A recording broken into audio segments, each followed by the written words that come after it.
call my name.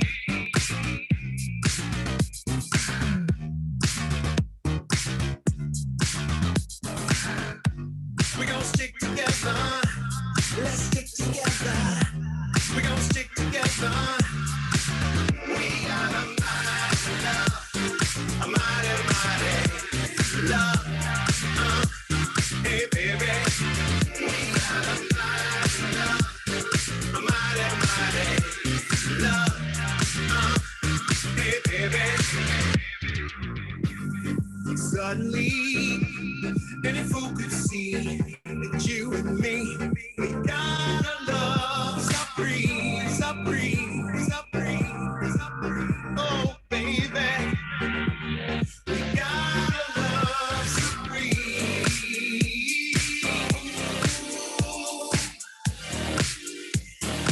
Ah, baby.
Welcome, welcome, folks.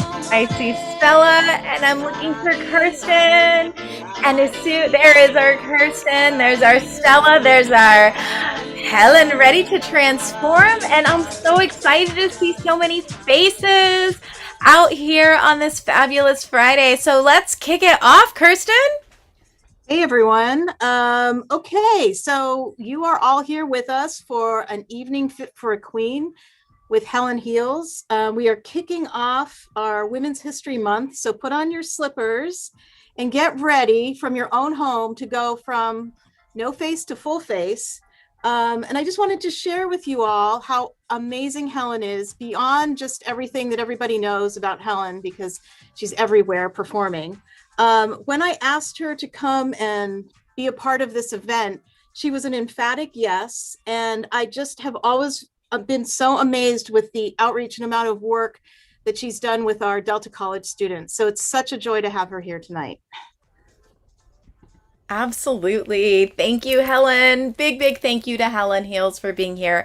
And thank you to each of you for joining us tonight, for deciding to spend your Friday evening with us to celebrate and kick off Women's History Month tonight. We want to thank everyone who's joining us, and we want to acknowledge that our room is super diverse. So we've got some Delta College students, staff, faculty, perhaps even a board member joining us. So thank you to everyone for being here tonight. We want to give a special thank you and acknowledge that this event is funded by the Cultural Awareness Program, the CAP Committee at San Joaquin Delta College, who efforts to bring so many fantastic new experiences, cultures, and sharing with our Delta College community for the purposes of learning and appreciating all of our differences that unite us. We also want to acknowledge that this is organized by the Women's History Month Committee. So thank you to all of the folks who make up our Women's History Month Committee. I also wanted to share that our very own DJ Leo Marquez is going to be spinning some awesome songs for us tonight.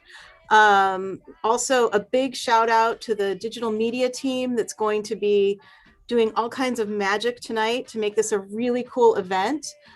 This will be also live streamed on YouTube. And just a reminder, this is an experiential learning lab. So there, is going to be all kinds of cool and awesome things that you probably aren't used to seeing in a normal Zoom event. And so I'm so happy that we have all these great students who are getting to learn and also makes this event just shine. Right on. Thank you, Kirsten. We do have a number of students who are going to be running live cameras, so we'll be switching.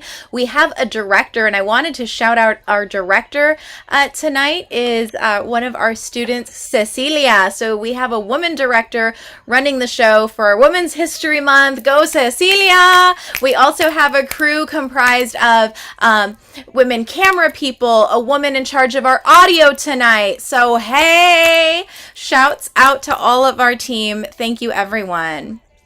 And in case you weren't aware, this is a Women's History Month event. How many times are we going to drop that line? Because we're pumped about it, right? It's fantastic. Yeah. So we want to let you know that tonight kicks off one event that is our first live event, but we've already kicked off with the Amari series, which is our Black Faculty Task Force. And they've put together, together with our Ethnic Studies departments, a series of videos that you can start watching. So those are available on YouTube. And tonight's event, obviously, Fit for a Queen, starring Hellen Heels. And we also have an event happening on March 9th. This is Document the Impact. Really, really cool thing about this is that Adriana Rodriguez is a Lakota Chicana, and we're excited because she's a former Delta College student, filmmaker, working for Vice, all kinds of amazing things, and her little sister is in our digital media program right now, learning podcasting. I know, so all the connections, but we're excited, and we hope that you can join us for that Zoom event that's happening next week. Also next week, folks, some tacos and scholarship. Oh my goodness. Kirsten, are you excited to eat some tacos? I am going to be coming out just for those tacos. I can't wait. So we have tacos, folks. Please come. And a local woman-owned and ran business called Miguel's, which is located on Pacific, just down the road from Delta College. All day from 10 a.m. to 9 p.m. They're going to giving us a proceed of their profits. So in the next slide, we're going to ask you to take a screenshot so you have the image. All right, folks. Lots of things, including amplifying the voices of some women on campus that maybe we don't always get to hear from. And this is going to be a Shiro, celebrated Delta Shiro with Belisa Gonzalez, who is a Delta College custodian. And our amazing multimedia team has sat down for an interview, and we get to hear from Belisa about her experience and how she contributes to the lives and education of our students on campus. Then the bell rings, a tribute to the life and work and legacy of Bell Hooks. This is another one organized by our Black Faculty Task Force and Ethnic Studies Department. We look forward to your participation there. And then finally, we wrap up the month with our Active Minds Town Hall. And as a co-advisor for Active Minds, I am so excited to welcome folks to this event that's going to focus on caregiving. And Rosalind Carter said it best when Rosalind Carter said that there are only 4 people in this world, and 4 kinds of people, and those are those who are caregiving now, those who will need caregiving, and you get the picture, right? In other words, it impacts all of us. And so this is for our students who are currently finding themselves as parents and balancing this, as our staff and faculty, and perhaps students who are caring for our aging parents or grandparents, and for those who are helping out and caregiving for their younger siblings. So please join us so that we can talk about these very important issues and get some tips and learn how to also take care of ourselves through the process. So this is our calendar. We hope you can join us. Here's the one. Okay, everyone. Take a picture and come out on the 10th. Get some tacos and support some scholarships, which we definitely need. All the proceeds go to La Raza Employees Association, which sponsors so many great events. And honestly, these scholarships go a long way. So go buy some food, and you're going to be supporting some awesome students. Take that photo. That's right. Okay, so I'm going to count 1, 2, 3. Take your picture. Take your picture. All right. Okay, folks, so what we want to also let you know before we move further is we have another special guest here tonight. Kirsten, will you please introduce our special guest? We have, are we going to see our guest? We have Stella here, who is going to be keeping track of the chat. So if you have questions as we go, type that all into the chat, and Stella is going to take care of your questions. Stella, can you please drop into the chat the link where folks are going to get to message? So here's the thing, folks. Good things to know about anytime we have a Zoom. It is important to know what's our Zoom etiquette for our audience, right? So we're going to just give you a quick heads up right now that we are going to keep everybody muted so that we don't have a lot of feedback and issues, but we are going to ask you to please participate in the chat. You're more than welcome to ask a question there, but recognizing that not everybody feels super comfortable asking a question. If you feel like, oh my goodness, how am I going to ask Hellen Heels what is their favorite shade of red? Is it Ruby Woo Mac, or is it, right? So I know these are the questions you have top of mind tonight, folks. Here's what you're going to do. You can click on the link right here. Let's do it right now so we all see it together. I'm going to click on this link and it's going to take us to a Google form. And you have questions for Hellen that you can ask anonymously so that you don't have to feel silly like everybody knows that I didn't know the answer or the question to that. So our fabulous Stella, oh, just kidding. It's telling me that my share is paused because that's what you all can't see it, but see, I caught it before I kept going. All right, so yes. Okay, so here is the page, and you can ask your questions, and then monitoring this is going to be Stella. So you can send a question, and this is going to hopefully encourage us to not be so shy. All right. So Stella, that is your task tonight. Stella's also monitoring our chat. So folks, please do not be shy. That's how we're going to handle the questions. I'm going to stop that share. And now I've stopped share entirely, folks, because right now we are so excited to now get to the big deal of tonight, which is our amazing Hellen Heels. And before we get to Hellen, I am just so excited to let you all know who Hellen is. And we've talked about Hellen, but you're going to get to meet her in just a moment. Jonathan Lopez, aka Hellen Heels, has been doing drag for 8 years and shows every sign of slowing down as she ages. Just kidding! That is not true. That is not true. And I'm only saying that because that was part of the bio, because I'm a major fan and I know that Hellen brings it and works it every single time. She loves camp, dancing, ballads, and Wendy's 444 menus. So, you know, she's totally my girl. She was the first and only drag queen to perform at the state capitol and hosted and created an online drag competition called Into the Draglands so that people could watch drag at home during the pandemic. She hosts a local show every week at Paradise here in Stockton, and you can catch her performing all over the Central Valley. Please welcome, folks, put your hands together for Queen Hellen.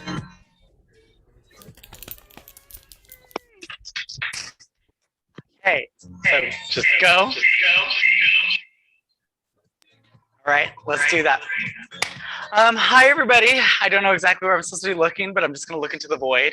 My name is Hellen Heels, and my dude name is John. So I go by, my pronouns are he, him, his, she, her, hers, they, them, theirs. You can use any ones you want. Today, I'm going to be doing a really fun makeup that you can do at home. It's drag makeup. Drag makeup is here to make us feel like we are superstars and to make us, you know, be bolder with our choices in life. If you like a subtle look, great. That's all you do. You. Tonight's makeup, there is no rules. There are no steps that you have to take, but do whatever you are comfortable with. Not everybody's going to want to put on as much spackle as I do, but it's up to you. So it's a long process, but we're going to get started. I hope you guys do have questions, and I hope that you guys hang in there. First thing I'm going to do is I'm going to tie this head up, because I have a 3 head, so I don't have enough room here upstairs to make a lot. So I'm trying to do with as much as I can with the property that I have. First thing I'm going to do is I'm going to take alcohol swabs, and you don't have to do this, especially if you have beautiful eyebrows, but I take alcohol swabs and I take the oil out of my eyebrows because our hair glands produce oil. And I am by no means a makeup artist, so if I'm ugly by the end of this, you were warned. And then always have a handy fan next to you just to dry those down as fast as we can. Now, normally I do like this really severe process, but tonight, since I am not dancing the house down, I'm really just gonna do as simple as I can. So this is gonna be my first tool. It's gonna be Elmer's glue stick. This is a drag queen's best friend, all right? So if you want to lay down those eyebrows, you're gonna wanna do this step.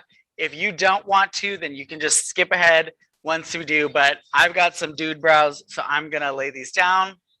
And really all I'm doing is just throwing some Elmer's glue in those brows, up and down and all around. Smack it, flip it, and reverse it. And then I'm taking one of these ugly brushes that you can get at the dollar store, and I'm combing down, combing through those hairs, because a lot of hairs lift on drag queens, and you can see that they have Groucho Marx brows because they did not lay the glue underneath their brows. And then I'm just going up really quick, getting those down. Now, drag queens have historically used many things to get their faces down. And I'm going to tell you guys one historical fact that'll make you really giggle when it comes to priming.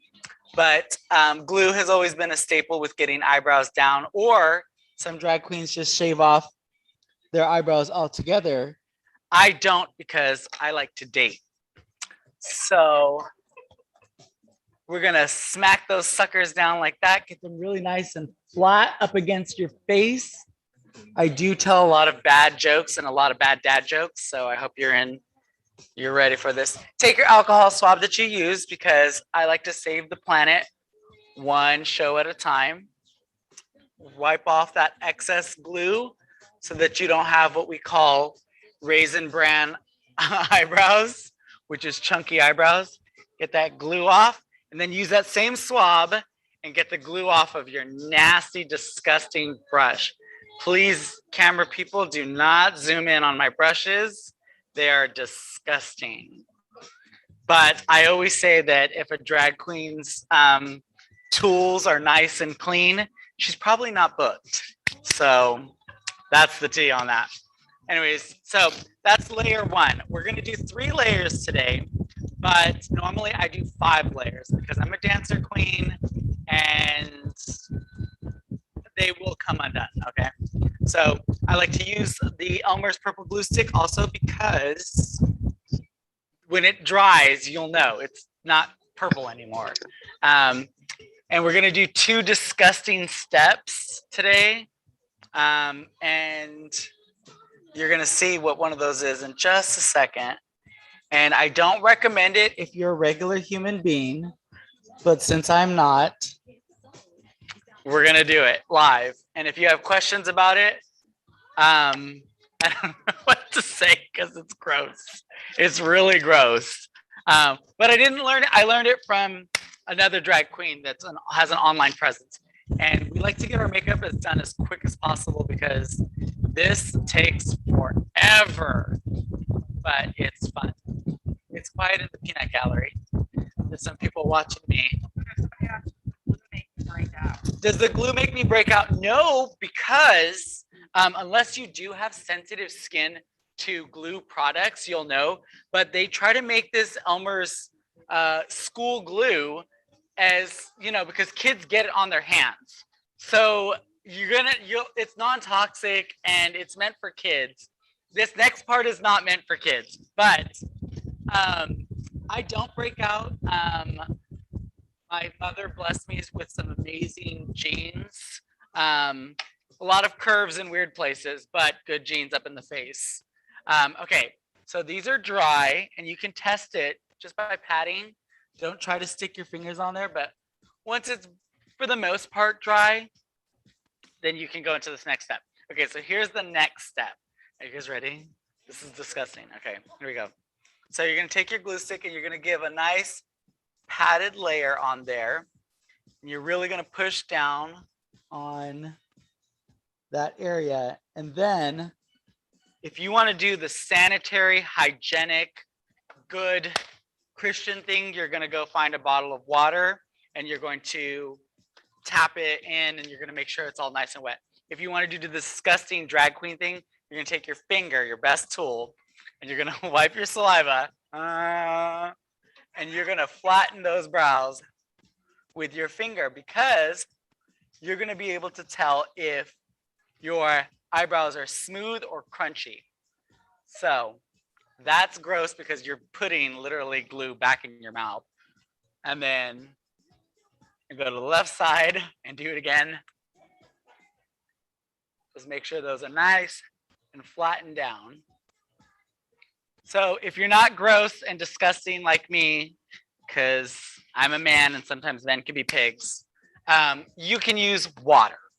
You can just take a water cap, pour it in there, and then you can put your delicate man hands in there and just tap water. But the problem is that you can't use too much water on it because if you do, it will remain wet and soluble. So you won't be able to get them dry. And that's the real goal. Saliva dries fast. So we do that. And the next part's even grosser. So if you thought that was gross, then you're in for a treat. So we're 3 layers in. And like I said, I do 5 layers. I glue down my eyebrows first, but if you have a different step to this, you know, you do you.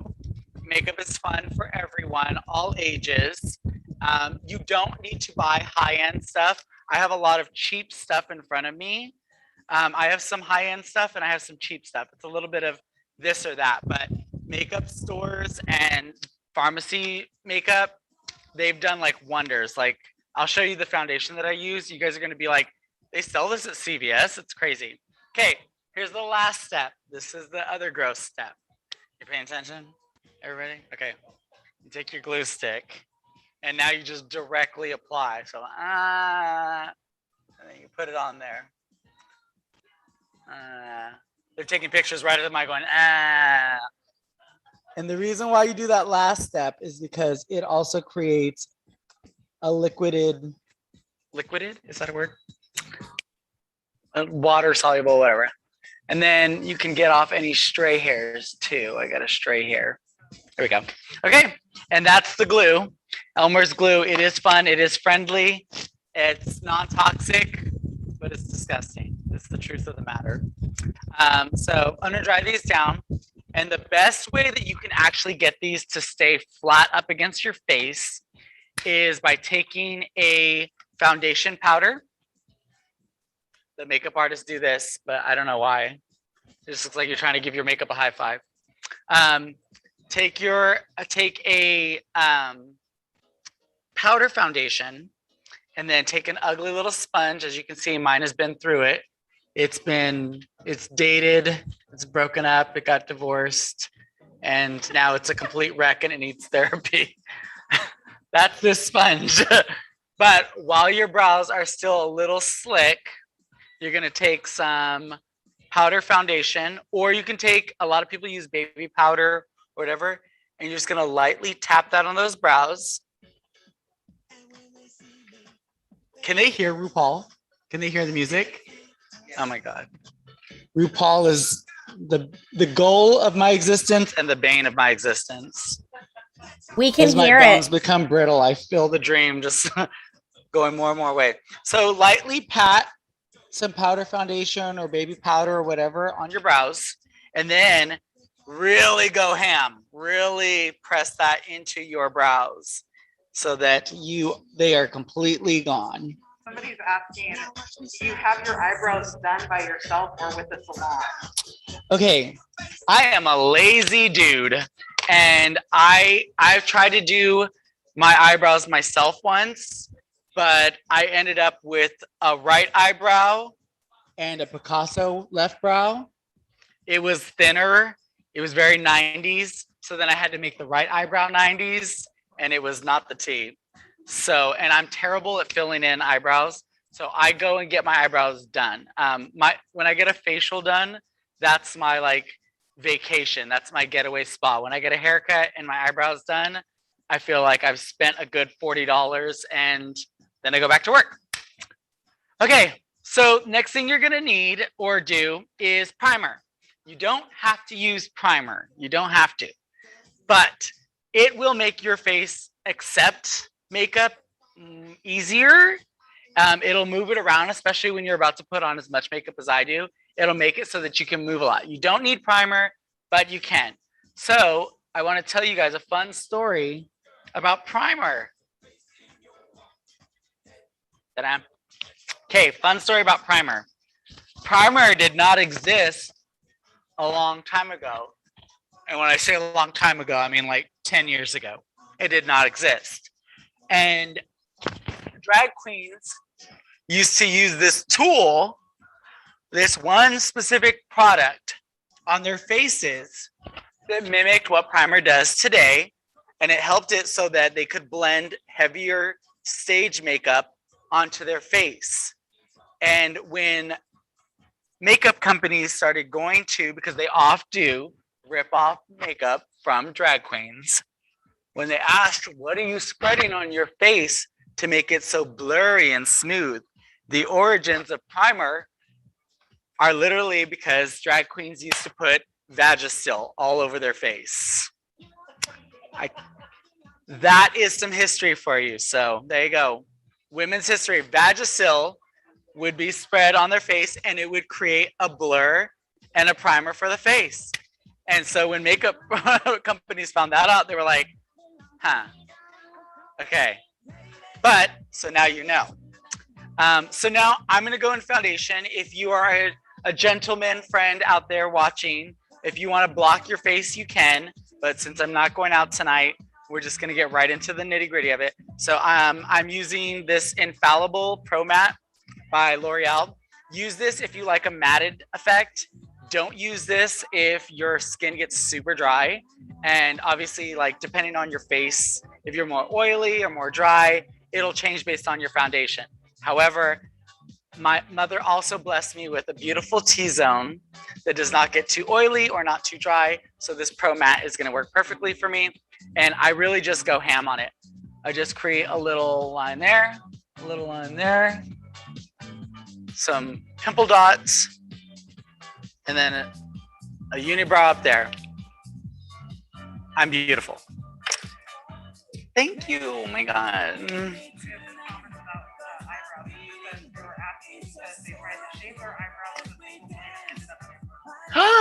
Yeah, I don't recommend it unless, I mean, I feel like if you've been doing your, okay, so this next step, if you know how to put on foundation, you know how to put on foundation. Let's have a conversation about brows. If you do not know, if you have not been doing your brows since you were a teenager, I don't recommend starting as an adult. I know that you can learn the skills, you can take the time to learn, but you have money now, or you should have money now.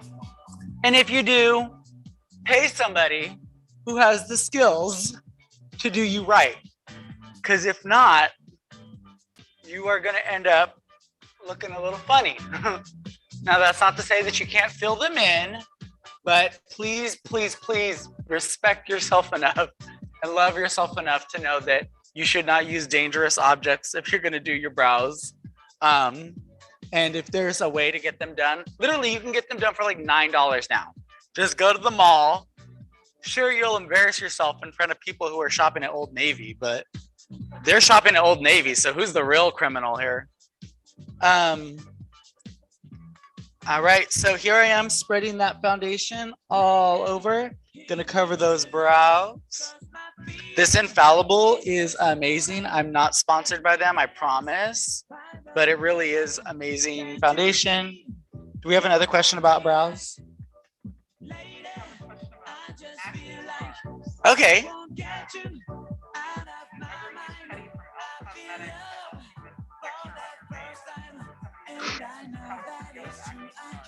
So if you have acne scars, you are definitely going to not want to use a light, medium, or full coverage foundation, you're gonna want something that is dermatology safe, but also is made specifically for people who have scars, texture to their skin. I recommend Dermablend. It not only sits nicely on your face, but it's also not going to have any damaging effects to it. It comes in a wide array of colors, and you can gently use it on your skin. And then when you do your cleanup afterwards, it's not going to leave residue in the pockets of your skin. So I would say use something like Bare Minerals, use something like Dermablend, and those are going to set you off right. If you're doing drag makeup, use the heavier stuff. Use the stuff that's going to because I'm going to put layers on my face. So when you do drag makeup, layers is going to cover a lot of that. So I hope that answers your question. So now I have a base of foundation. Now notice I did not get any of my superhero area because I like to make that area as light as possible. So because of that, look at how disgusting my blender is too. Disgusting. There's so much bacteria and germs on here. I recommend cleaning your stuff. But if you're a drag queen on the go like me, you're lazy. Okay, so next I'm going to use this Krylon stick, but you can use any foundation stick that's dark. This one's called 12W. No name, just another. We're gonna do a soft beat around, but depending on how intense you want to do your makeup, go for it. Go for it. If you want to go crazy, you want the full out fantasy, you want people to see you from across the street, go for it. I like a soft beat in the cheeks and the contour area. So I'm gonna go here where my sideburn area is, and I'm just gonna give just a little kiss like that. Measure on the other side. My face, unfortunately, is not symmetrical. My mom did not bless me with symmetrical facial features. So there we go. I'm gonna do a little under the chin. So this is the contour pattern that I do. I do it 2 lines on top, 2 lines where the cheekbones are, 2 lines where the nose is gonna be, and then just a little bit underneath to add shadow.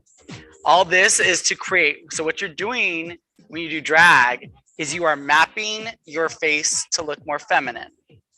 That is what you are doing. Because men have harsher features, and most women have nice, delicate features and beautiful jaws and beautiful cheekbones.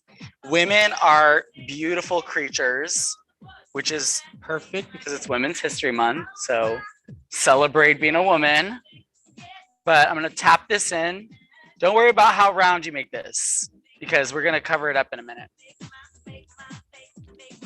Any questions? Okay, perfect.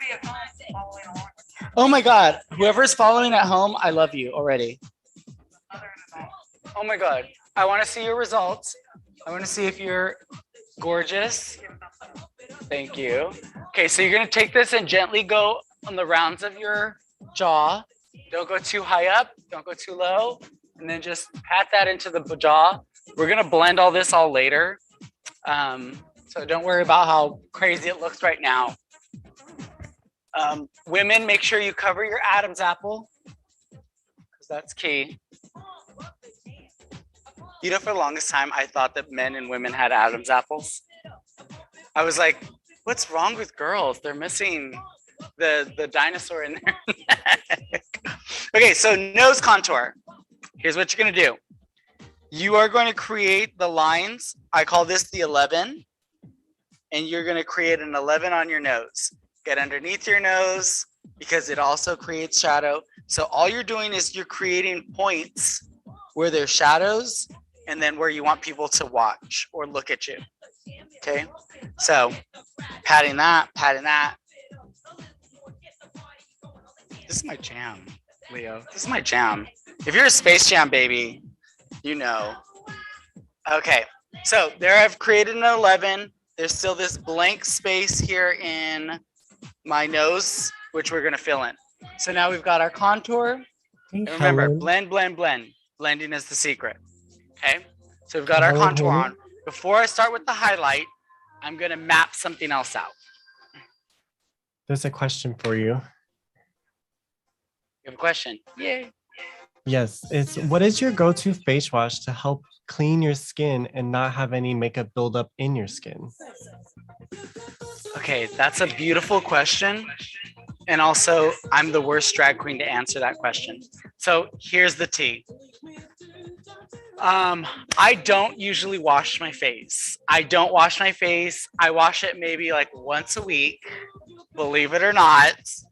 But I recommend if you're gonna do drag and you're gonna use face wash stuff, don't do something that's gonna be harsh on your skin. Do something that's gonna do its job. Clear your skin. If you're gonna remove the makeup fully, just like you wanna get rid of all the makeup and all the crap that you put on here, there is a makeup thing called Dr. Dennis Gross Makeup Remover. It comes in this blue bottle. It's a beautiful blue bottle. Wherever you are. It's a beautiful blue bottle.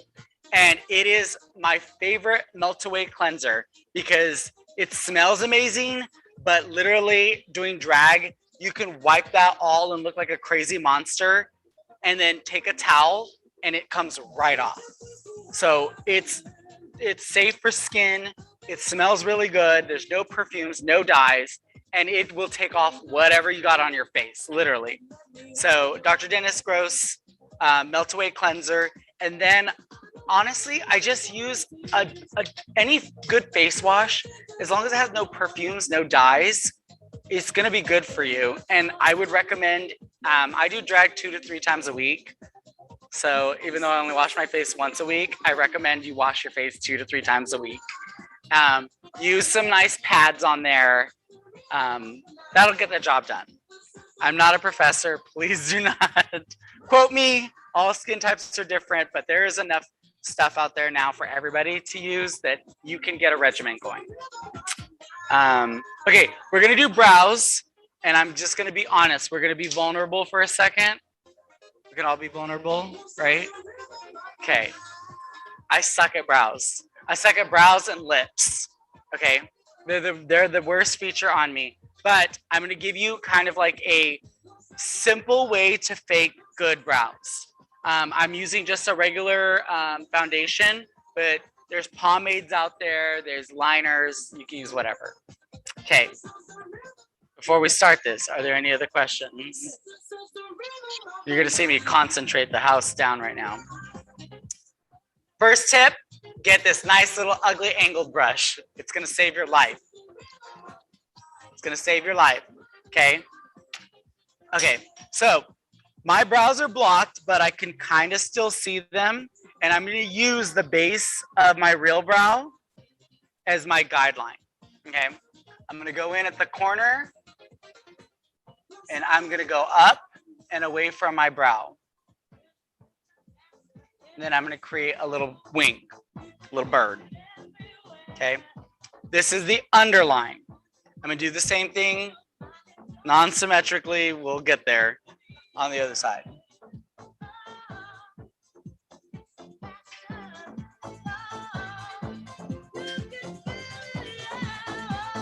Come on with the old school music. Go off, Leo. I might perform after this. I'm probably not going to, but I could if I wanted to. Okay, so these are your bases. These are your underlines, right? If you're using your human brows, go for it. Go under that brow, your brow line once you get them all nice and smooth down. And then don't try to recreate the will. All you're gonna do is make a nice sleek line on top and marry it to the corner of your eye. Line, right? Didn't it sound like I'm acting? Line. And then just take that line that you make. Ta-da, right? 2 equal signs on top. And then just marry that to the line that's already existent. Bam.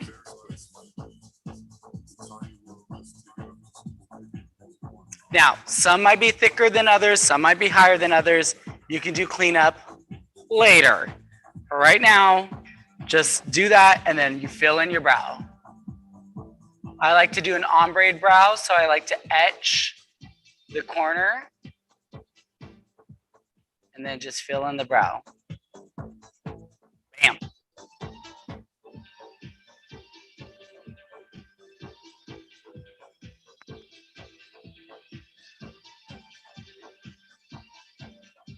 I'd like to hear from you guys out there in the world. What are some of your go-to products? What are your favorite? What's the thing you need to carry with you? We've got some things going in the chat. Karen is Stella, carrying. Stella, you want to jump in with the Hi. chat? Heard Ruby Yes. Woo earlier, Earlier, someone said, I which personally is recommend thebomb.com, by the way. It's expensive, but it's the bomb. Earlier for the face washes and such, they said use either Purpose or CeraVe for day-to-day face wash. Gentle and protects your skin. And then it seems it's so far. But right now, we also happen to have some drag facts prepared by our women's history chair, as well as our women's studies professor, Lynn Hawley. So, Kirsten, do you want to ask me what one of those are? And I'm happy to share. Let's I see. can't actually see the facts. I got them. Okay. Oh.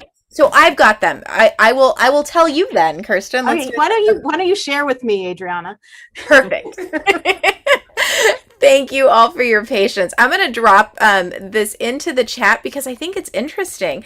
So here we go. And I know we have a historian on the call. We've got Dr. C. Cates here. So I just put into the chat that the term drag is thought to have come from male performers. Comments male performers made about the female costumes dragging on the ground. By the early 20th century, drag was being used commonly to describe men performing as women. So originally that was like one of the comments. Pretty interesting, right? Dr. C. Kate says, so interesting. I agree.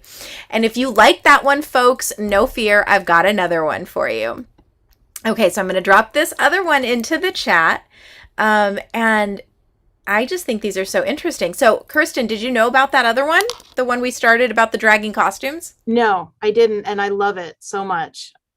I feel like I want to do a deep dive now tomorrow. Read Right? more about this. I agree. Okay. All right. So here's another one. Men dressing as women has been part of theater for centuries around the world due to restrictions that were originally placed on women being actors. This one I did know a little bit about. I'm also loving watching just, Hellen, as we talk about these drags. I feel like it's the drag facts, watching Hellen. Epic. Okay. It says it was thought to be offensive for women to be on public display, so young men often were cast in these female roles. Did you know this one? I knew about this because I know Shakespeare, right? A lot of those plays were where there was a lot of things going on with gender roles in Shakespeare plays. So very interesting, though. I like the context. The offensive part is always interesting. Anything offensive, you kind of want to know more about that.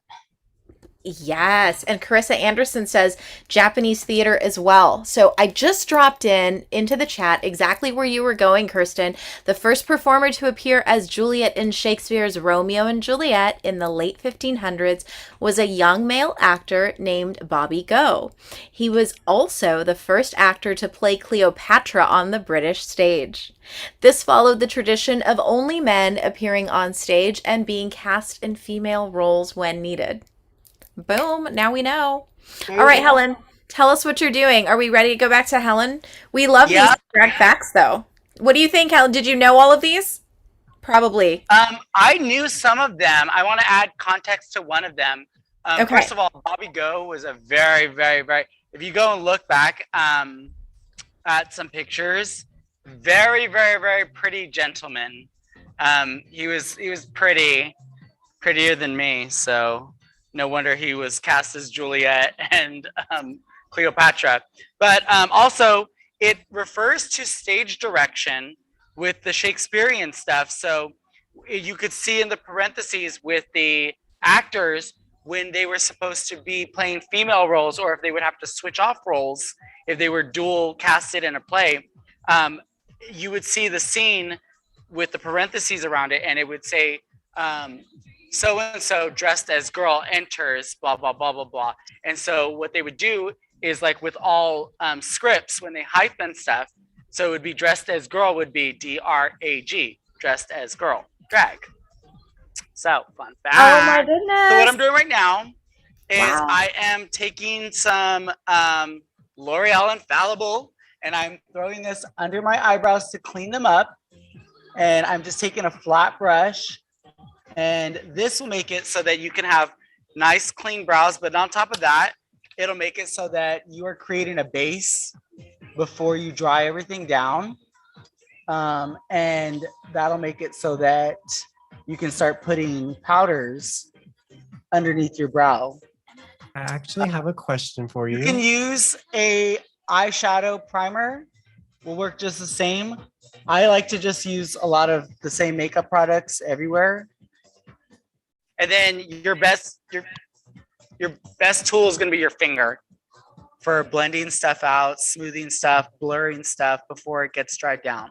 Because once it's dry, it's a terror.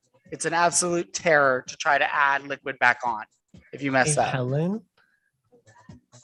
Helen, can you hear me? God?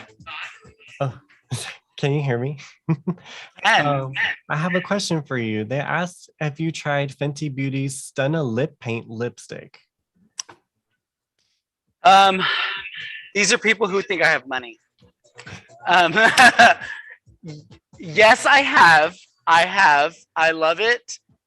I'll be honest with you. This is not a makeup review, and I hope Rihanna's not watching.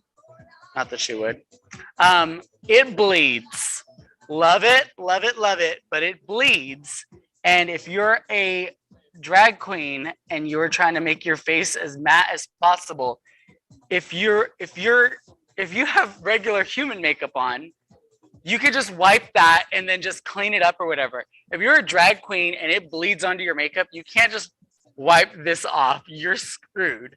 So I love the makeup, love the pigmentation, love the everything else that goes with it. And I use, on a regular basis, I use Rihanna's foundations for highlight. However, her lipsticks bleed, so I stick with stuff that dries down a little bit faster. But I love it. Good payoff. Expensive, but good payoff. Not for me. It's sitting in a drawer somewhere. Okay, we are gonna really quick get to the nose and the rest of it so we can dry down. And that way, if you have to pee or fart or whatever, you can go do that from the comfort of your own home. I'm gonna do this fun little line there. See that? Looks like a weird rose. And then again, using my finger to take up that space. And then I'm just gonna, you can tell. I want everybody in the gallery, I want you to take your finger and I want you to go down the middle of your nose and go straight up. You can tell where the center of your nose is with your finger. If you use a brush, it's a little bit harder. But I know where the center of my nose is. So now I have cream on the center. And then I'm gonna take another brush, a flat brush. And you don't need that many brushes. You can literally do your entire face with like 6 brushes. And I'm gonna take that contour from the side and I'm gonna bring that in. I'm gonna take away some of that.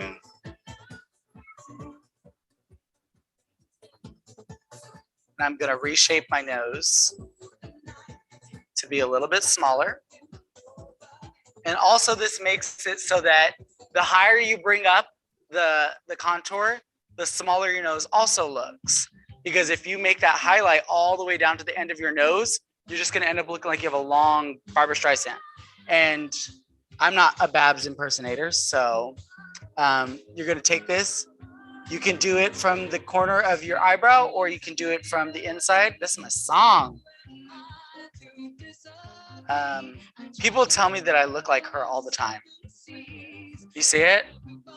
Yeah. They're like, why don't you do her? And I'm like, I don't think I'm that badass. But don't say that. Don't say that. But there you go. So now I have created a point with my nose. I have brought it up a little bit so that when I take pictures or when there's a camera on me, that light automatically goes right here. It makes it look like I have a small, petite, little feminine nose. It's a lie, but we're just gonna go with it. Okay, now it's time to put on highlighter and then matte this sucker down. Okay, so this is the really easy part. You just take your concealer, you make a little feather. Bam. Do my recommendation, pro tip, is do one eye at a time, because this stuff will dry down fast. And if it does, then you're gonna have one weird eye and one blended eye. So I bring it up high, because the higher you bring up your highlight, the more snatched your face looks. Just remember that. Okay. And then I also bring it into my nose to make my nose look smaller on the sides. And I'll add more contour later. But blend this sucker as best you can while you can. And I bring it all the way up to my eyes. Some into my mustache area. And some of them want to be used by you. Blender. Okay, so then I'm going to do this on my cheek and really carve out the hollow of that cheek. Blend out all those areas. Ta-da, one side. Wash, rinse, repeat, the other side. Questions? We actually have another interesting fact. Is it okay if I interject with a little fact while we're doing this? Heck yeah. So this is from Andrew. From the Cambodian tradition, it was the opposite, apparently, of sort of the Shakespearean tradition. Women were centralized as fashion and was God's greatest creation and performed for royalty showings only. So that's a nice little interesting tidbit.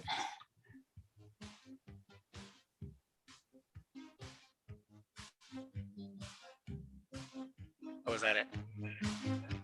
No, it is. I have more. I think that is interesting. And I love how it changes according to different countries. And, I think this is really cool. So I do, in fact, have more drag facts that were offered to us by Lynn Hawley. So here is another one. By the early 1800s, when women were allowed to perform in stage roles in Europe and America, drag performances moved to comedy in vaudeville. So in vaudeville, men dressed as women, often heightening female indicators to get a laugh. Vaudeville, of course, was before we moved into the talkies, and that was a very physical type of comedy, and that is interesting how then we switched from stage to vaudeville was still on stage, but then that translated to even earlier on. So I'm going to send that drag fact into the chat so that folks can see that one as well. And then let's send it back to Hellen, because Hellen, now you're really moving along. So tell us what you're doing. I am putting on makeup. Just kidding. You so funny, girl. I am now doing the highlight of my forehead. And doesn't this just sound like a weather report? Like, back to you. Like, back to you, it's Hellen. really crappy out there. I'm doing the highlight of my forehead. And somebody gave me a really cool tip, is so that you don't go overboard with doing the highlight in your forehead area, is to make it look like you have a martini glass in your head. So here's the base, here's your nose, and then your eyebrows should look like they're holding martini. Or Capri Sun. Yeah. Also, I recommend smiling while you're going through this torturous event. Smile, because one, it'll create endorphins so you can endure the pain. But two, is that you find out where all your crease lines are, and then that way you can blend the makeup into those crease lines, because as it mattifies, you'll want to make sure that there's makeup there. Because if you don't, the moment that you dry it all down, all those lines will show. So if you smile, then you'll see all of them. Okay, last thing I'm going to do before we dry all this is I'm going to take this nice flat fluffy brush and I'm going to blend my chin area down to my neck, because you should not look like you're having a mask on. You should look like this is all kind of married. I blend that, and then I take this and I make little circles, little fun circles, and again, smile. And this will soften up your cheeks. That's why I said don't worry about it earlier. because this is all just gonna soften up. And then take it into your temples, and it's called stippling, is when you go like this. Okay, you stipple your forehead and it blends those temples with your highlighted area, so it doesn't look like you have a crazy circle on your forehead. Okay, and once you do that, go back over, use your finger, best tool in the world, go to your nose, blur out those lines, blur out your little 11 so that they marry with your concealer. And then one last time, take it, I'm not adding any more makeup, take it and pat that into those areas just to add some more conceal back to areas that you just added more contour with.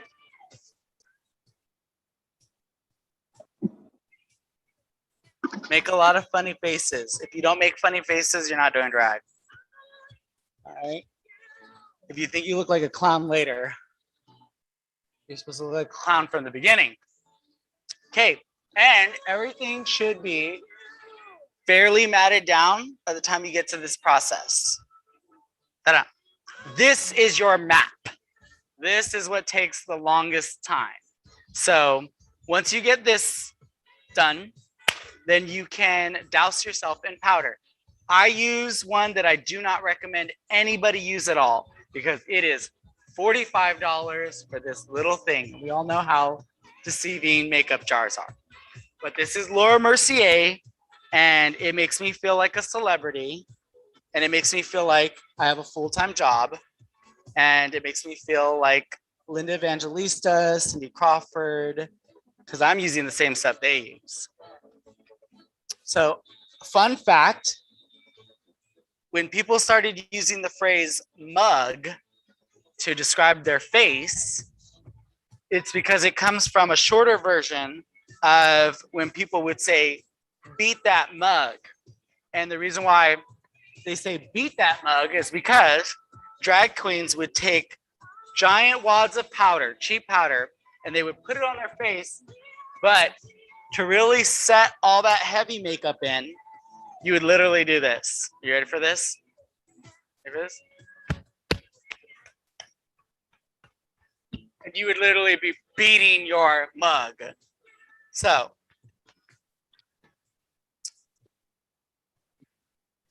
beat that into your face. And if you look like Casper, then you're on the right track. Make sure to get under this because you don't want to hug anybody and get your cheap contour on their beautiful white clothing, because that always happens. Oh my Lord. Okay. Now we have our face. That's our face. And now we're going to take a fluffy brush. That would be good. Brush away all that funness. And if you have a hard time breathing like I do, then this is amazing. Come on, Leo, with the jams. Do we have any questions from the audience, live audience?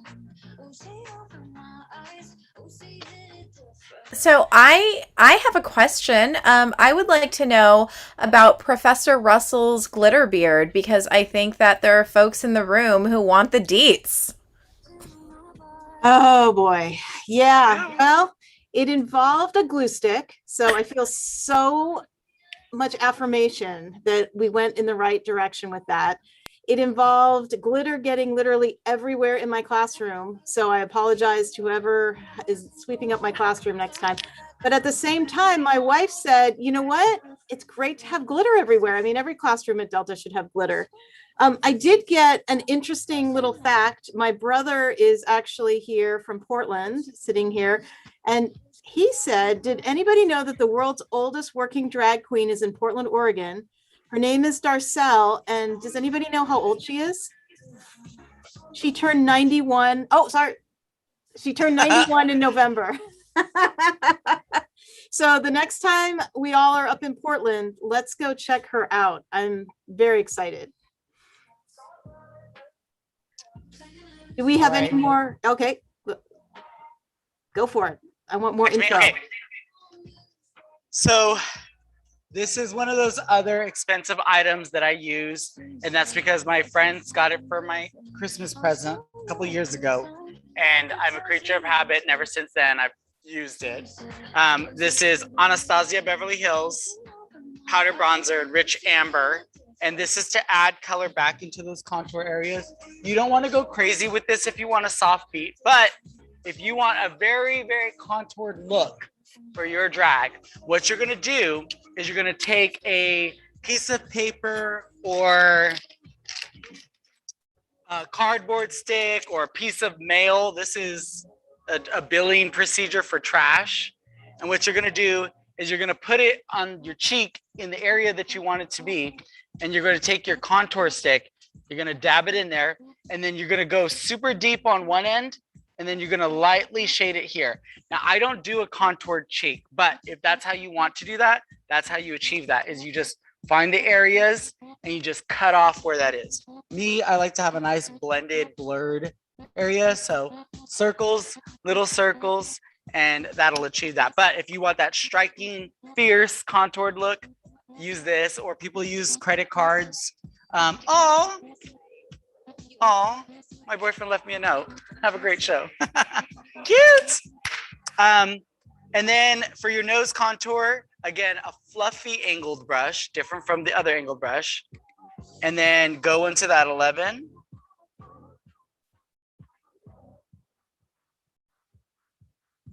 Is this born this way? Oh, turn it up, DJ Leo. So we have a great time for a giveaway, and I don't know, Helen, if you think right now is a great time for the giveaway, or if we Yes, right now is a perfect time. Fabulous. Fabulous, fabulous. Kirsten, do you want to tell us what we're giving away? Tell folks how it goes, and meanwhile, I will share my screen. And what we're going to do when we share the screen is you are going to see the Wheel of Names. Okay. So we have a Sephora gift card, e-card, so it will be sent to you. And we're going to spin the wheel and see who wins this awesome gift card that was donated by Professor Lynn Hawley for tonight. All right. Are we ready to spin? Count me down. 3, 2, 1. Spin it up. Who's our big winner? Oh, I know that person. Chris, Lee, and Maya. Shout out. So exciting. I love that little spin the wheel online. I think it's so fun. Do you love it? Okay, I am amazed that somebody put all those names in. I don't even know how that works. That was really cool. That was like magic. I just wiggled my nose. I'm Boom. sure you did. Just your magic wand, right? That was it. That's it. Yay. So congratulations to Chris Lee. Chris Lee is in the house, says thank you. Andrew says I should win the giveaway. Oh, Andrew, you know, suffering from acne, I will tell you, I love makeup. And as I'm listening to Helen, I'm like, Laura Mercier loose setting powder, check, got it. Anastasia, check, got it. Like, I'm going through my makeup bag. I want you to know this, Helen, and you're validating a lot of my life choices. So this is very, very good. So I will say to you, Andrew, as someone who has dealt with lifelong acne and all of the above, I'm going to give you 2 tips for something that you can go and pick up at Trader Joe's, and they are fantastic. There's tea tree oil that is so good. It's a great antibiotic for your skin. It's natural, and you can get a really great quality at Trader Joe's. And another super item from Trader Joe's that you can pick up when you're there is going to be jojoba oil, and they have a fantastic it's not mixed or diluted with anything. It's really solid, and it's great because it mimics the pH that your skin already has. So I would say just, Andrew, try those, and anybody else. And trust me, I have put in all the YouTube hours watching all the beauty gurus so you didn't have to, for those 2 little fun facts. All right, I'm now going to say congratulations to Chris and Kirsten. If you know Chris, maybe you can be sure to grab that email from Chris so that we can send them their prize. I will take care of all of that. Yes. Perfect. Back to you, Helen. All right. Who's got the score of the game? All right. So as you can see, I now have powder on my face. So this is the process that people talk about when they say that you are baking, which a lot of people confuse with cooking, which I would have no clue why anybody would ever say your face is cooking. But this is the baking part. And the reason why is because in olden times, and when I say olden times, I mean the 60s, drag queens would use baking powder and flour to highlight their faces in certain areas. And this just makes those areas pop more with light. And then eventually, you know, as powders became more available, they would use those. And a lot of people try to contribute this to Kim Kardashian. Don't believe the hype. This came back from olden times. Back drag queens used to do this a long time ago and still use it to this day. And what this does is, again, it powders those areas and makes them pop more once you put them off. I recommend putting whatever colors you're going to do underneath your eye first so that you can kind of gauge where you're going to put this. I got this in like one of those ugly Walmart $5 you can be a painter sets. It's $1 at an art store. And all this does is it soaks up powder really nice, and it makes it so that you can make nice clean lines. It's $1. Okay, now we're gonna get into the eye makeup. For the eye makeup, you need 3 brushes, and that's it. Anybody can do this. It's really fun. And what you're gonna do is I'm gonna do a duo look tonight. I'm gonna do a blue and purple, and I'm gonna use some pink to blend. But other than that, I'm using maybe at tops 4 brushes for the whole thing. But on a regular basis, you only need about 3 brushes to achieve this. So okay, question. First thing you're going to do is you are going to take a transitional color. I'm going to be using pink. This is my Morphe palette. It's really, you can get any Morphe palette for like 20 bucks these days. And the first thing you're going to do, a lot of people make the mistake of going from the inner corner and going out. The problem with that is that you might overshoot or undershoot and make your eye too small or too big. So what I do is I actually go from the outside first and I gauge where my eye is gonna stop.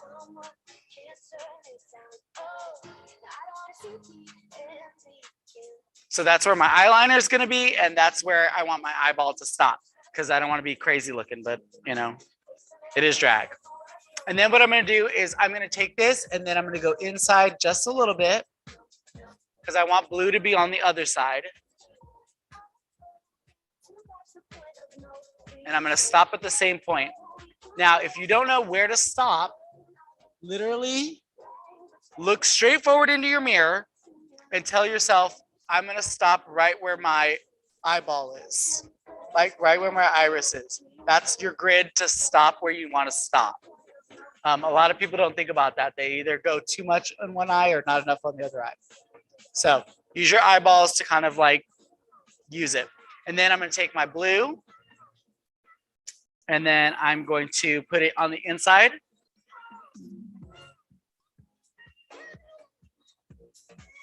I'm going to lightly marry those. Helen, I have a question. Can everyone hear me? So all you're doing right now is creating lines, 2 lines. Fun, yay. Okay, and then you can start the blending and the other fun process of it all. Question? One says, whenever I used color shadow, mainly pink or red, it stains my lids even if I use a primer. Do you have suggestions to prevent the staining? Yes and no. Here's why it stains. Payoff.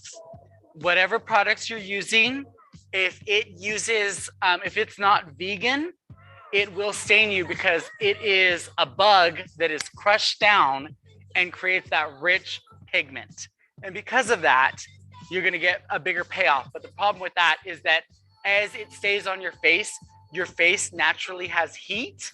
And as you do things like talk, sweat, burp, fart, sneeze, heat goes to the front of your face. And because of that, it will melt whatever's on your face back into your skin. So that's why you get staining. And because of that, if you have something that is non-vegan, again, you're gonna get brighter colors, but the problem is that you're also gonna get bigger staining. So I would suggest if the primer's not working for you, go try to find a vegan shadow that you can layer. Layering is great. And that's why some of these palettes are good at putting on the back of their thing. Like some of these pigments are not, and they will stain. Because technically, fun fact, ladies, fun fact. Technically, all eyeshadows that are made in the US, if you look on the boxes of the purchases, not on the palette itself, if you look on the boxes, it says on the very bottom in the smallest print, not intended for use on eyes, on every single palette that you will buy in the US, no matter who manufactures it. Morphe, Anastasia Beverly Hills, Kylie Cosmetics, on all their eyeshadow palettes, it says on the bottom of the box, not intended for eye use. And they have to put that to take off that liability just in case it stains your eyes. Isn't that crazy? Every makeup thing says do not use on your face. But layering is good. And then also, if you can pack, I did this earlier, pack a shadow underneath to make it so that the staining is not so intense. But to be honest with you, staining happens. And you know, you can't really help it sometimes. Okay, then we have another question. It is, what is Helen's favorite red lipstick? And then why do you recommend, or do you recommend a lip primer? I myself don't recommend a lip primer because I have this super expensive tool that I use that you can get, but it's one of a kind. You can't get anywhere else. It's called Burt's Bees chapstick. If you don't have dry lips, you'll be fine. You'll be fine. You don't need a lip primer. Lip primer is doing the most. I just make sure my lips aren't dry and then go to town. Was there another question? But did you tell us what your favorite red was? No. So my favorite red, and this one's for my Latinos, is Max Selena. My good Judy's got me Max Selena, which is kind of a dupe between their Royal Red and Ruby Woo. But they don't sell this anymore. So I only wear this when I need to look amazing. When I'm trying to get my Selena on, this is the thing that comes out. Other than that, I do recommend Sugar Pill. They're an independent brand. They're all female owned, and their creators and their distribution, it's all female company. They're amazing. Sugar Pill, drag queens swear by it. This one's called Nurse. I like to use this because I like to apply glitter on my lips. I won't be doing that tonight, but that's a good one.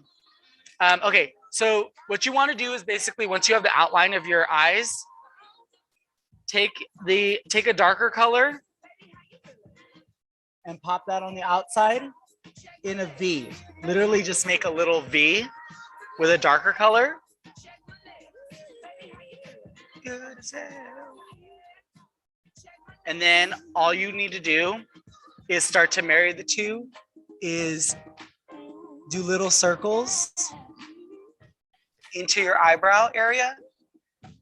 And then as you blur some of that purple, the blue into the pink, you'll get purple because color theory. And then I take a blending brush.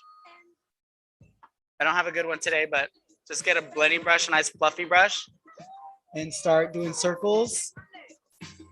Kim Chi taught me this for any of you who watch Drag Race. Little circles. We have a Wesley here who wants to make a comment. They said, once found commonly on invitations, stag or drag, for a man to attend a party alone as a stag, or to bring a date, or to drag a girl along. So my high school career. That's actually fun. You had a question.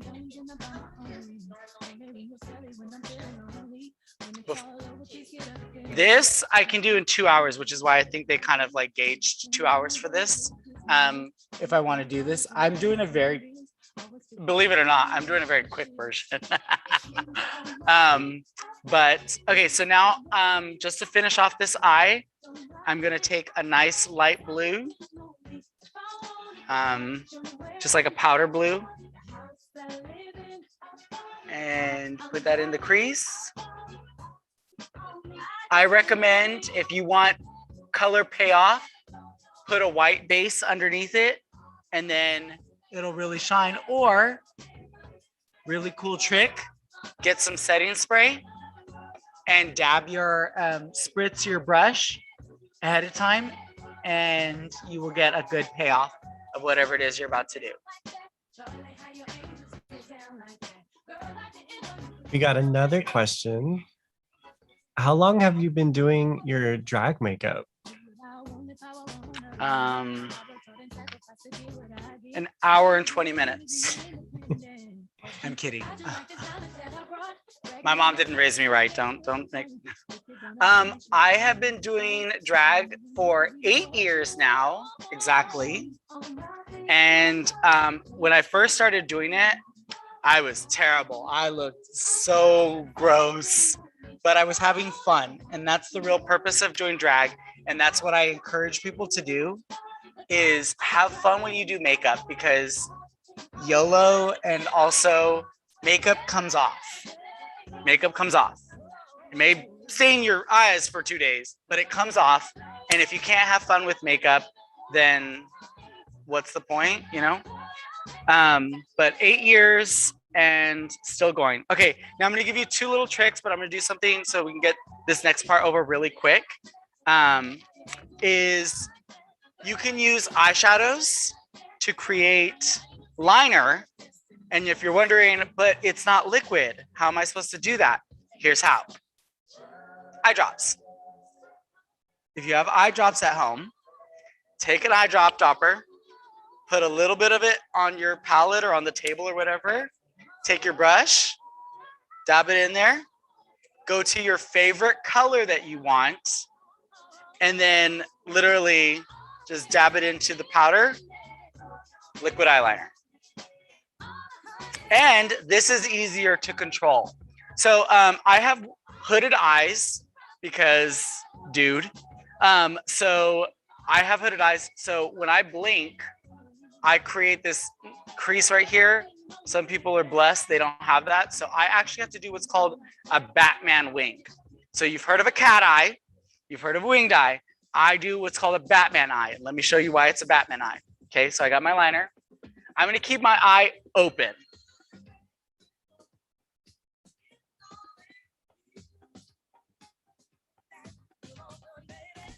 While you're doing this, I'm just going to take comment. the edge of it, Oh, just marry kidding. it,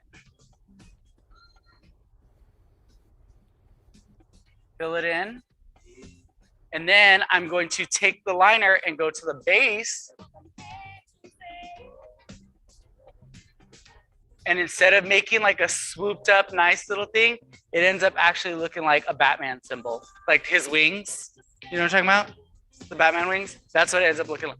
So that when I put my eye up, I don't smudge the black on top of my lid, which a lot of people have problems with smudging. And so to get rid of that is you do your wing with your eye open, and then you just do the liner below. And then cameraman, if you're close up somewhere, wherever it is, you create this little Batman wing. Do you see that? Can you see that? Okay. So that's a fun fact.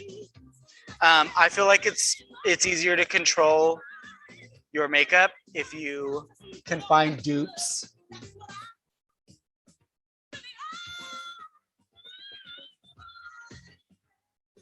You don't have to go to the store to find a fun blue liner. You've got your blue liner right here. You know, you just grab some eye drops and you're set. Fun fact about me, I am blind in this eye. Like all of you look like, you guys look like water.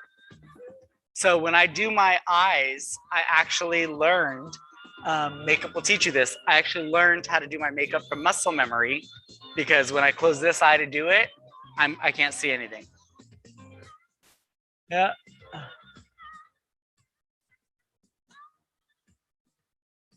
Okay, and then I always go back after I've done this, add some dry powder, some dry eyeshadow powder, layer that on top, and it'll look darker.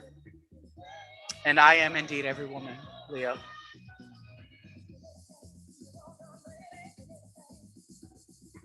Can anyone guess my least favorite drag song of all time? I will give anybody in here $1 if they can guess. I'll give you a hint. It already played.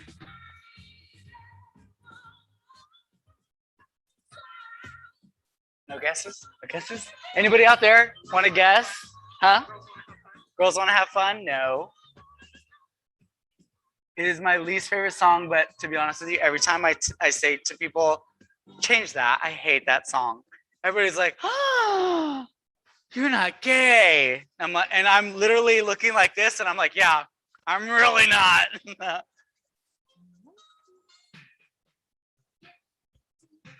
Guesses? No other guesses? Born This Way Yes. is the guess by Sarah C. Cates. Yes. Is that a yes? Wait, what'd you say? Yes. Born This Way is my least favorite gay anthem or song. And here's why. When people are like, no, it celebrates love, diversity, inclusion. I'm like, it sure does. But as a drag queen, I've heard that song about a bajillion times every single Pride, every single show night. So you just start to hate it. And everybody has one song that they cannot stand because their friend played it too much or their spouse played it too much or you can't escape it or it's on a YouTube ad and you just hate it. And if you say that you don't have one, you're lying. Okay, I'm gonna give you one more gross tip and then if we have any other questions out there or fun facts, I would love to hear them as I finish this out. Last one. Again, don't repeat this, little ones.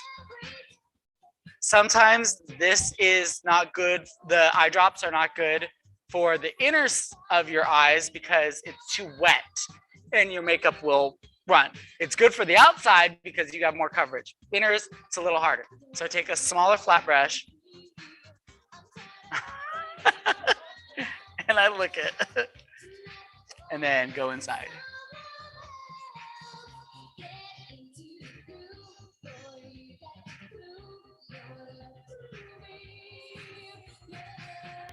Awesome. We actually do have a couple more facts.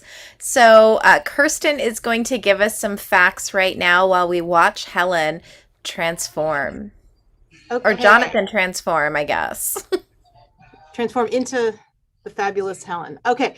I was going to share one little fun fact, personal. I used to live in New York City, and one summer I had come home for a couple weeks and I was coming back into Manhattan and everybody looked so fabulous. And I was like, I'd gone for 2 weeks and I couldn't understand why the whole city looked so beautiful. And then I realized I had basically driven right into Wigstock, which used to be this like amazing drag event in the East Village until Rudy Giuliani, our favorite, shut it down and had the whole event moved to a different location. So Wigstock was something that I really, really loved. If you don't know about it, look it up. Okay. here are our fun facts. By the 1920s and 30s, there was the pansy craze in the US and the development in big cities of a gay bar scene. Well, just moved up, where drag performances became part of the entertainment. It is here that the first drag queens began. I love the pansy craze. That's so awesome. And Jean Malin was one of the first openly gay performers in the Prohibition era during the pansy craze in the early 1930s. Malin was 6 foot tall, over 200 pounds, and had a reputation for putting down hecklers and homophobes with wit and sometimes violence. I would love it if they come to Delta sometime, because sometimes we have those issues, just occasionally. So Adriana, do you want to do the next one? Sure, I do, but I was going to jump around to the other one because you started talking about Wigstock. So I thought, okay. Oh, yeah. So you put in all the deets. Okay. I did. Yeah, Lady Bunny, who's awesome. I've actually met Lady Bunny before. Lady Bunny, founder and creator of Wigstock in New York City since 1984. The illustrious, legendary pig in a wig, Lady Bunny, has been part of a drag movement that has left an impact in the way the masses perceive and interact with the art of drag. Yeah, it's true. There was actually a movie made about Wigstock that I think kind of amplified the movement in New York. Wigstock, a gathering of drag queens, drag aficionados, spectators, and closet cases, was, because I think it's no longer, going on since 1984, a revolution that began in New York City. Wigstock has been a stage for some of the greatest drag performers we know, including RuPaul, Coco Peru, Jackie B, Joey Reyes, Lip Synca, as well as the musical powerhouses like Delight, who used to just wander around the East Village when I lived there. Like, you just see them all set up.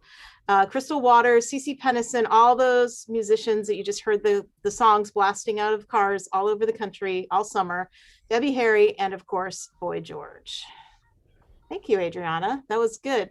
Fleshed out my story a little bit. So all credit should go to Lynn Hawley for doing the research on that. And I just did a copy paste. So don't give me too much credit. But I love hearing your stories, Kirsten. I love hearing your stories of when you were living in New York and the scenes that you were a part of. So I just love tonight that we're learning some history, hearing some history. I just love it. Thank you. Thank you. Thank you.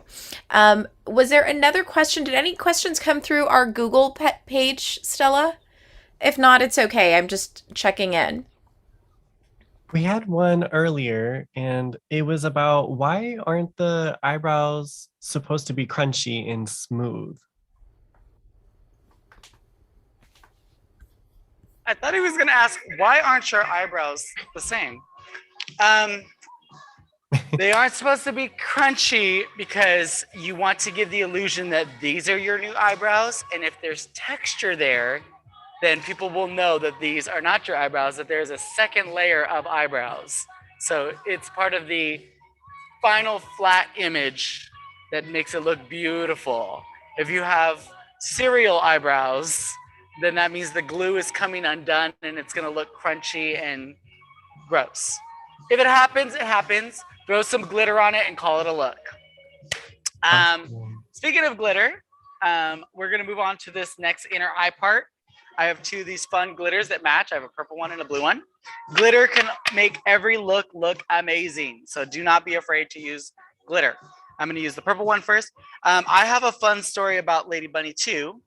I worked with Lady Bunny in Sacramento, and when she met me, she did an amazing job performing. And then she was in the dressing room with me, and she said, "Hey, what's your name again?" And I said, "It's Hellen Hills." And she said, "Spell Hills." And I was like, "Spell Hills? Like, why would I have to spell it?" But it's Lady Bunny, and she's a legend, and you just do what she says. So I spelled Hills, which is Heels. And she goes, "So it's not heels like they have eyes. The heels have eyes." And I said, "Nope, that's right." And she goes, "And you wear high heels to perform, right?" Because sometimes she wears flats or she'll wear a pump. And I said, "Yeah." And little ones, close your ears. You might not want to hear this next part. The little ones are like, I don't care. So she started laughing, and I couldn't figure out why she was laughing. This all happened within a span of like 30 seconds. And she started laughing, and I said, my name's funny. It's a pun, Hellen Hills. And she goes, that's not why I'm laughing. She goes, I'm laughing because now you're gonna have to wear high heels every single time you perform. Otherwise, you don't live up to your name, so you're fucked. And I said, true. And I tried to cover it. And I tried to say, like, no, I love wearing high heels. They're the best. And she's just dying of laughter because she knows I'm lying my ass off. Because heels were actually originally worn by men. They were invented by men, and they were created for men to use to give themselves more height. And I feel like when women wear them now, they have the real power, because men always complain about a heel or a pump or something like that. And me as a drag queen, I get to have fun with it and stuff like that. But I'd be lying if I said that I wasn't tortured every single time I wear high heels. So props to women. Okay, so that is the eye. I'm going to dust now, and we're going to do eyebrows, because these eyebrows look a little gray. So we're going to throw some color back in them. I'm using a flat brush. I like to do a nice shiny brow. That's my personal taste. And really just go over.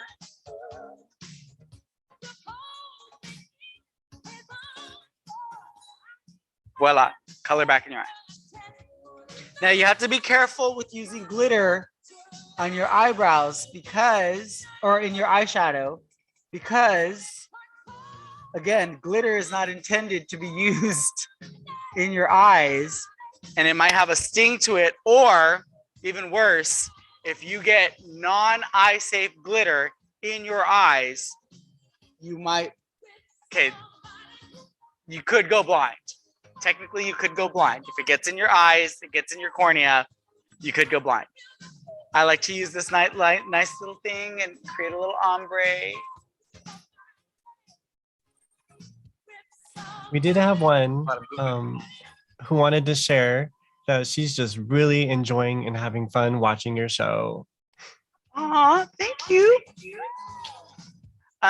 Okay, so now we're gonna dust away.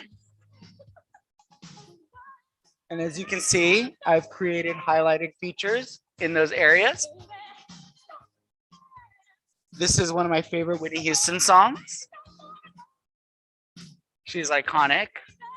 I've performed this song a couple times. Okay, so that's done.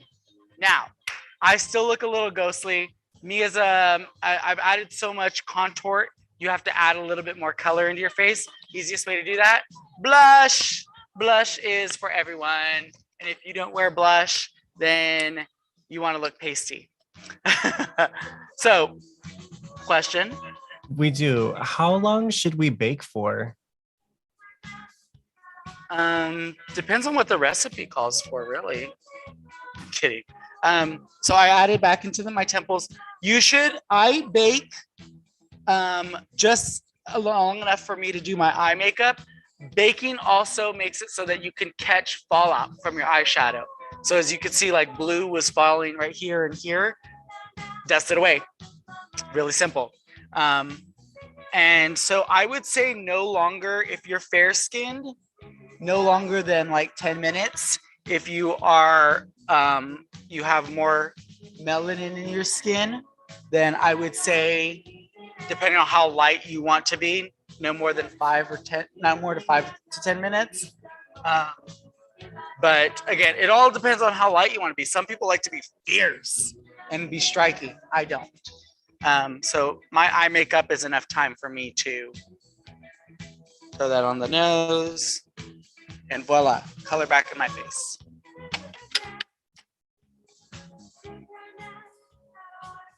Okay, now if you have any more fun facts, this is the time to do it. This right here is the best time to set your makeup before you put on your lips and before you put on your lashes, because setting spray actually creates a mattifying situation on your face. And if you put it on your lips after you've already done your lips, you're gonna dry out your lips even more. So do your setting spray. I'm an asthmatic. I'm kidding. I use Urban Decay All Nighter because it was free. If you want to go crazy, get Ben Nye Final Seal. And if any of you want to volunteer to take a whiff of this, I will give you my blessing as a drag queen. This is some hardcore stuff, but it's an amazing experience. If any of you are brave enough, I'm looking at you and I know you got makeup on. Come here, you gotta do.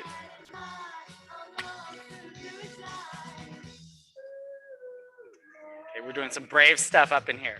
Okay, you gotta close your eyes. Okay, I'm gonna give you a count of 3. Ready? 1, 2, 3.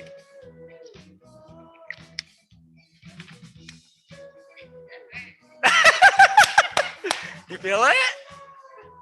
Pat your face. There you go. You feel it? Okay, so it is. It's you're welcome. Your face is gonna be set like that for hours. So Final Seal by Ben Nye is a stage makeup sealant, and it smells like peppermint, it feels like peppermint, but it literally feels like you just washed your face with mint. It's a crazy rush. Question? We have another comment. Well, no, it is not a comment. It's a drag fact. Here we go. Okay, so here we go. This is Crystal La Bahia, queen of the Harlem drag balls. A proud black trans woman, a drag mother, and a pageant girl, La Bahia paved the way for house culture and voguing. Her contributions to drag culture are showcased in the film Paris is Burning and the TV series Pose. So I loved this drag fact because I don't know how many of you out there have had a chance to watch Pose. It's pretty phenomenal, FX. But I'm excited because as a digital media teacher, I was invited to attend the Emmys Academy for Educators. So I got to go to LA and spend a couple of days at the academy learning and hearing from people who make content. And one of those is a showrunner named Stephen Canals.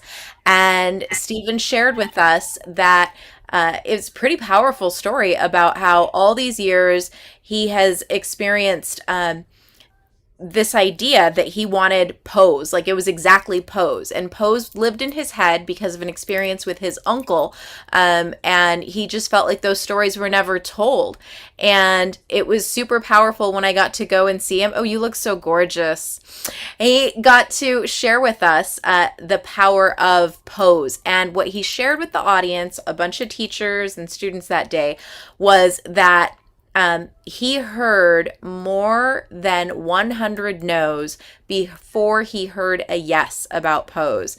And I loved that he shared that with us because I think that those are the messages that we need to hear, right? You often just watch the end product and you think, of course, people love that. But there was once upon a time where Stephen was hustling this great idea that other people couldn't see. So anyway, when we talked about Crystal La Bahia, I thought about Stephen and I wanted to share that little piece. Thank you. That's an awesome story. I'm going to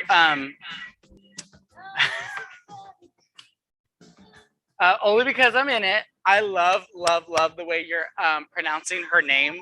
I'm just gonna make a minor correction. Don't hate me. So she's from so her name is pronounced La Beja. So she's from the iconic house of La Beja. But I could totally see how it would be the way it's spelled. It does look like it's pronounced La Bahia. But yeah, it's Crystal La Beja. She is iconic. She's the one that came up with so many iconic catchphrases like touch the skin, touch all this skin, honey, and you look like an overgrown orangutan. And are you having a psychological, what did she say? You don't know. Have you seen Paris is Burning? You haven't. Are you having like a psychological breakdown? What's going on with you, Manu? Something like that. But she comes up with iconic phrases. I'm the worst at doing lips. I'll be honest with you right now. Do not, somebody gave me a tip that if you want to do great lips is make a nice little U under your lip and then do an X on your lip line and then just fill it in from there. I have weird ass lips. They're not going to come out perfect, but those are my lips. But I just wanted to put that out there with LaBeija. No, I appreciate that. Thank you. Clearly, I didn't know that part, so I needed to know. What I want to ask you out loud right now is Diana Rodriguez says, where can you get the face setter that smells like peppermint? You can get it at most costume stores, but for right now, you can order it on Amazon. I do believe that they only have the big bottles, like big bottles straight up, because it's mostly used for stage. But you can also go to Evangeline's or Broadway Costumes in Sacramento, and they have it as well. Come on, Prince. So I'm not going to talk right now because of the lip thing. Once you're done, there's another question we had. When you're ready, could you describe your favorite drag performance you've seen?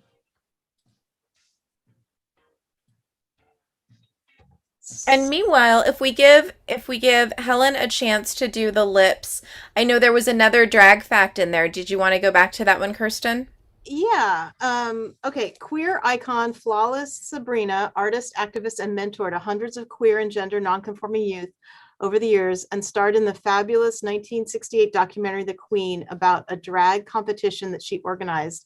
And I see there's a link to a video, a PBS American Masters film we can probably watch, which I would love to watch that. I love the idea of her mentoring all these folks. There we go. And then I'm going to share my Lady Bunny story, okay, while we wait. All right. I was at a party for Jane Pratt, who started Jane Magazine and Sassy, which these are all 90s magazines. Sorry, all you youngins. And I knew somebody who worked there, and this was like a big deal. Like there were celebrities there.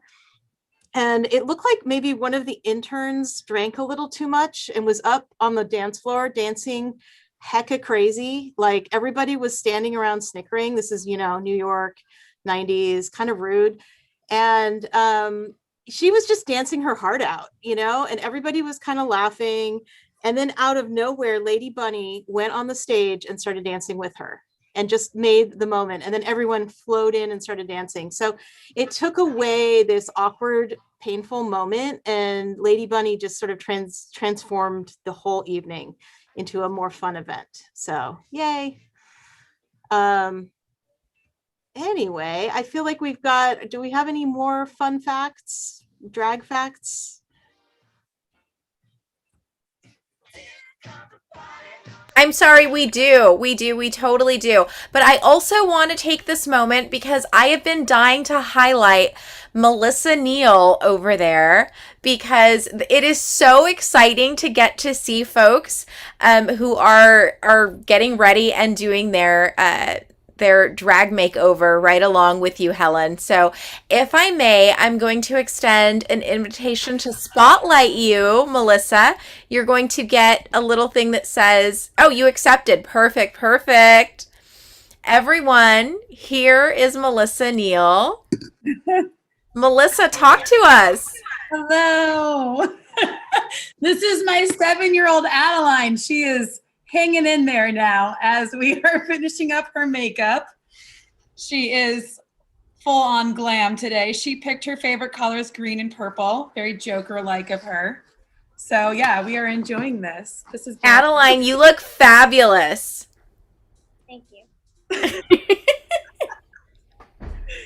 I love this so much. Everybody, let's give some love to Adeline. Let's give high fives. Go over to your little reactions.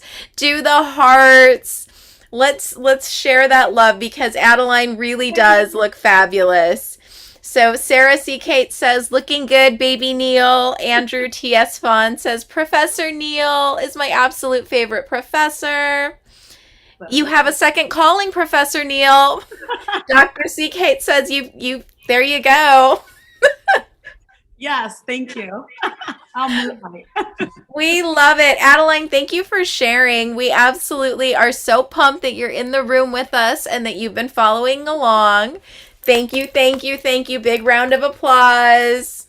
If anybody else has been following along, feel free to turn on your camera. We'd love to spotlight you too. What do you think about this look, Kirsten? Fabulous. You look so good. And, I bet my daughter Maeve is in the audience. She can't follow along. We did some eye makeup before, but I'm sure she's very impressed. She'll give you a thumbs up next time she sees you.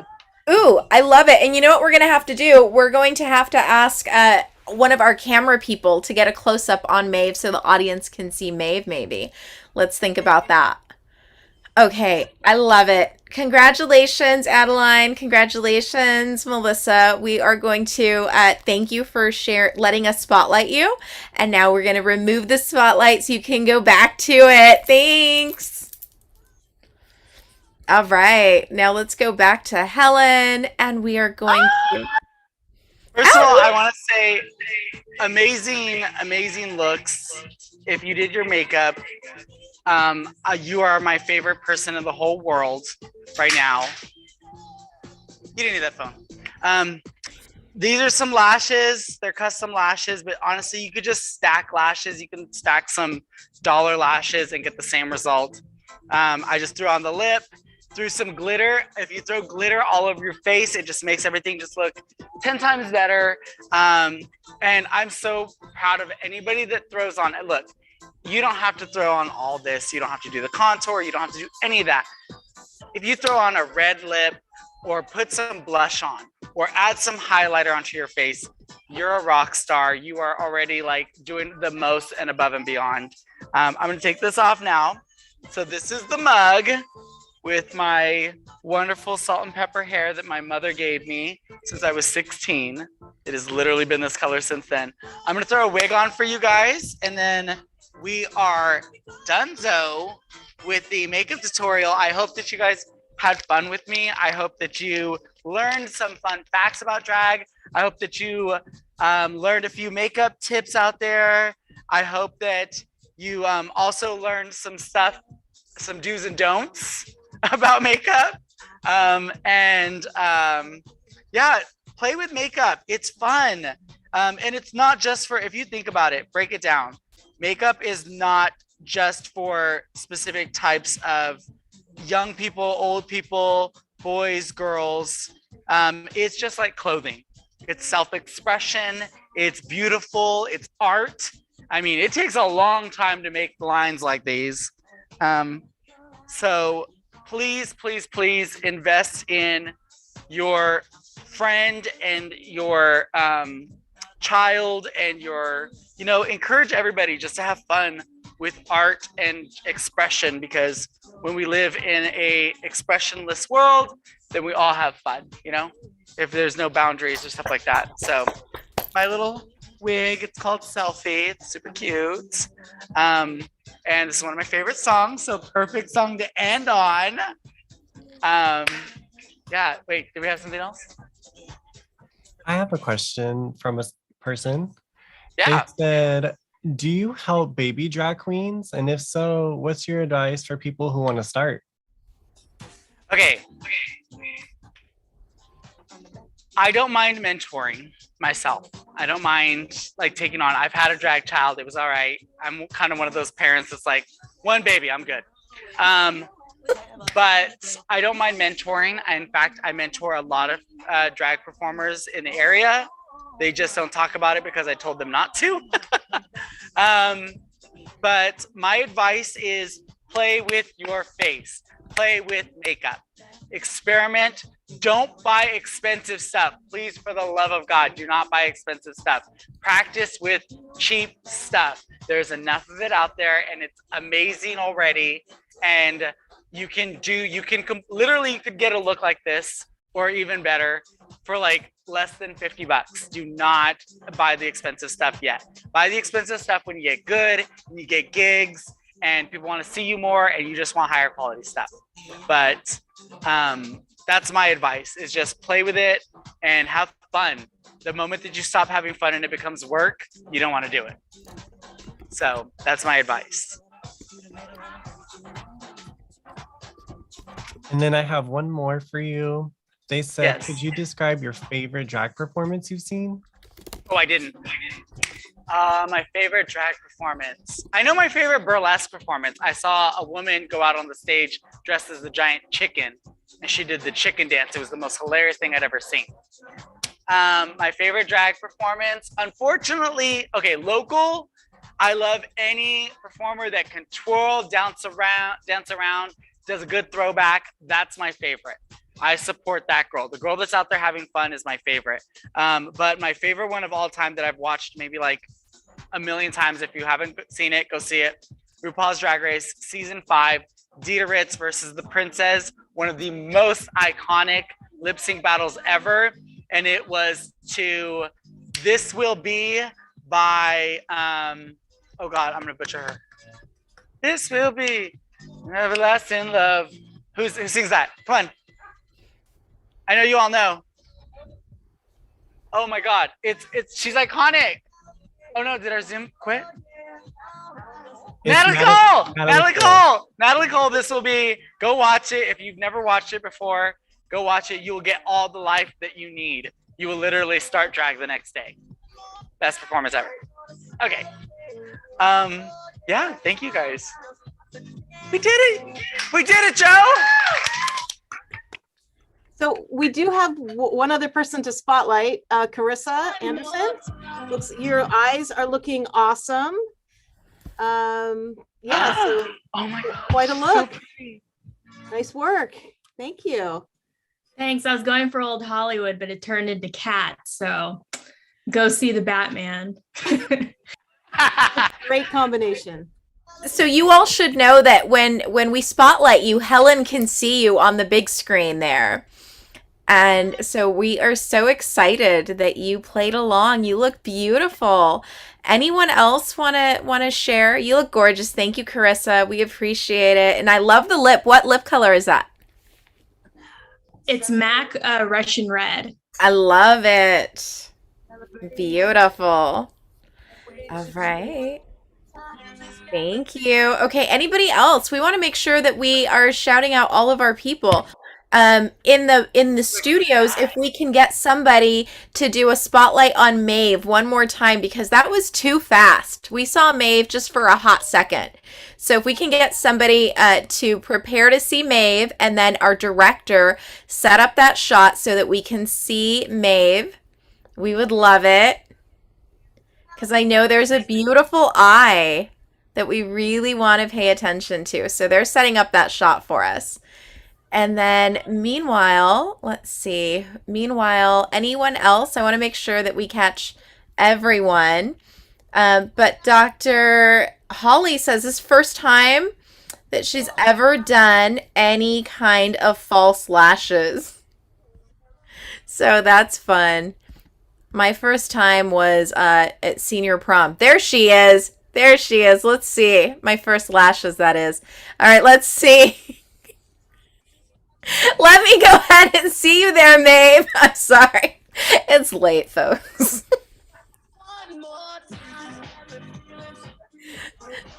We missed her. Oh, there she is. So appropriate. One more time. Yes, queen.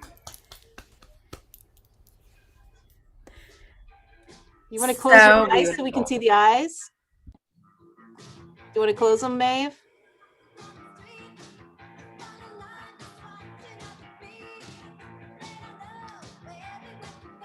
Okay, I got you.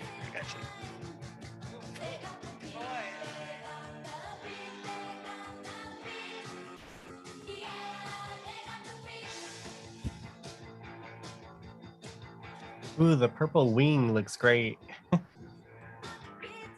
And the lighting is fabulous. The braids, the whole look, Maeve. And the posing. She's a drag queen. Awesome. Thank you, Maeve. Thank you, everyone. This is great. So much fun. Thank you, Helen. Kirsten, I'm turning it back over to Kirsten so that Kirsten can close us out. Oh, I'm just going to do a very quick wrap up because I think we're all, just amazed and feeling energized at the same time. We're all ready for bed. So, or maybe round two. I don't know. Where are we all meeting up? So, Helen, thank you so much. I feel like I learned everything because I know nothing. So I really, really appreciate you tonight. And I also feel like I learned a lot of drag facts. So everything about tonight was just fantastic. I feel so good. Thank you, everybody. And thank you, everybody who logged on their Friday night. So great. Nice to see everybody. And I will just remind us all that this event is live on YouTube. So after today, if you want to go back and you want to watch the recording, please go ahead and check us out. We are Delta College Radio and Television. So I'm going to go ahead and share the screen one last time so that folks can see where we are.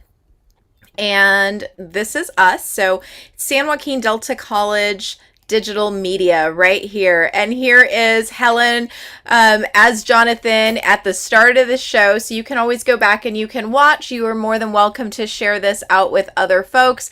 And we're just really excited that San Joaquin Delta College's Women's History Month was able to host this. So I am going to stop that share and share out for all of us to acknowledge that there's one very special person that we haven't yet said, hey, you're amazing, and I want to make sure that we do that tonight.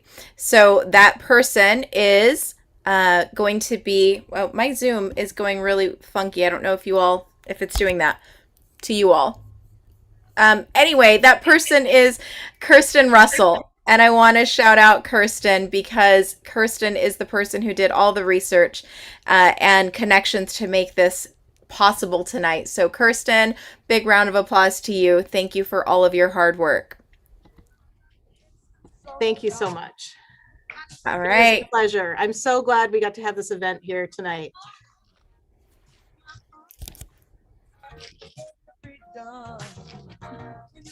Thank you, DJ Leo and students. Thank you, everyone. Be well. Take care. Have a good rest of your night. Bye.